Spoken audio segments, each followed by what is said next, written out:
Buddy Games. It is your directorial and writing debut. It's about a group of friends who come back together to play the buddy games, and a lot of these competitions are they're interesting. Let's put it that way, Josh. They're interesting. I give you the floor on some of these games that you play. The buddy games. That's a very tame way to put it. Yes, they are interesting. Obviously, we heighten some of the events for cinematic value. Yes.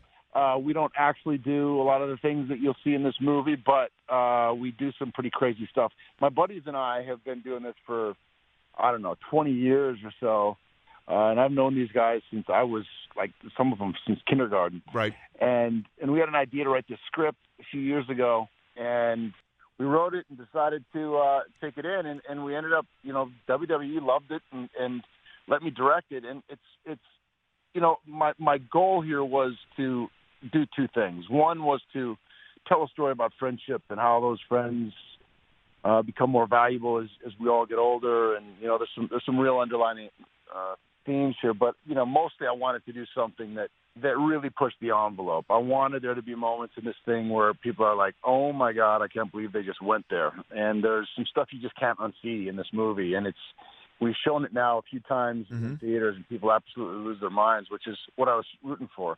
So let me walk through one by one here, and you tell me if you've actually done this or your friends have actually done this with you, or you just made it up for the film. If that's okay, Josh. Oh, please do. Okay, first one is you take a laxative before going into a bar and hit on girls before the laxative kicks in. Is that something you've done?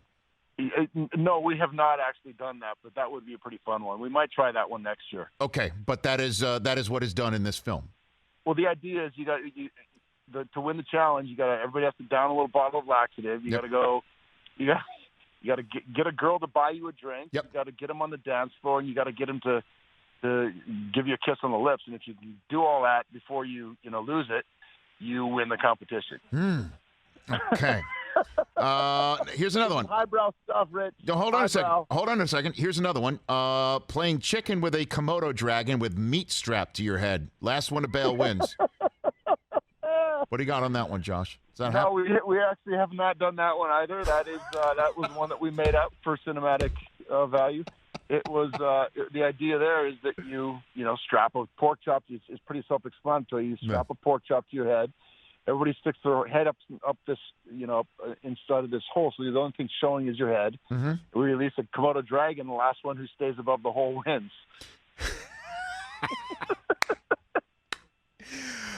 So what in this film is something that you have done? I've just named a couple of them. I don't want to give up too many. But what have you done in real life that is in buddy games? Well, I mean, this last year, every year we do everything from ping pong to wiffle ball to golf. Okay. And, all the basics, but there's always one competition that's just outrageous. This last year, Bob, the guy who I play in the movie, yes, made us all strip down into our underwear, gave us a nut cup and a helmet, and you had to stand there with your arms, spread wide both ways, and the other team would shoot a paintball from about 20 yards away. And if you flinched, you lost a point. And if you got hit, depending on what part of the body you got hit, you would get a certain amount of points. So that's the kind of, adolescent behavior that we revert immediately back to as soon as we all get together. And again, I don't want to give anything away in the film, but in real life, what do you win when you say you get points? Like, what does this... Bragging rights, man. Bragging rights. That's it? Yeah. That's it? It's not even like a plaque or a trophy that you could just point to and say, this is what I got because I didn't flinch when a paintball hit me in the nuts? Like, literally, you do. No, you don't even really get a trophy. At one point there was a trophy, but I don't even know what happened to that thing. So, yeah, it's just bragging rights. And now that we're actually talking it out loud, I'm starting to think that there's something wrong with me and my friends. Josh Duhamel here on the Rich Eisen Show. And how many of these, I'm assuming the number is 0, but how many of these is something Nick Swartzen said, that's too much, I can't do it?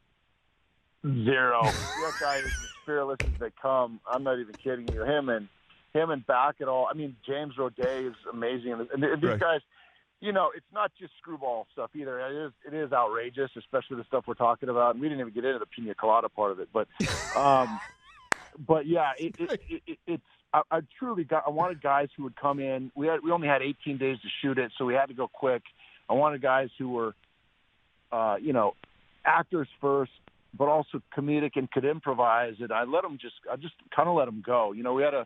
We had parameters that we had to keep within the scene to push the story forward. But I wanted these guys to feel sort of creatively liberated as they went, and that's the way I love to work, and that's kind of the environment that we set. And they came in and just laid it down, and it was so much fun. It was like summer camp.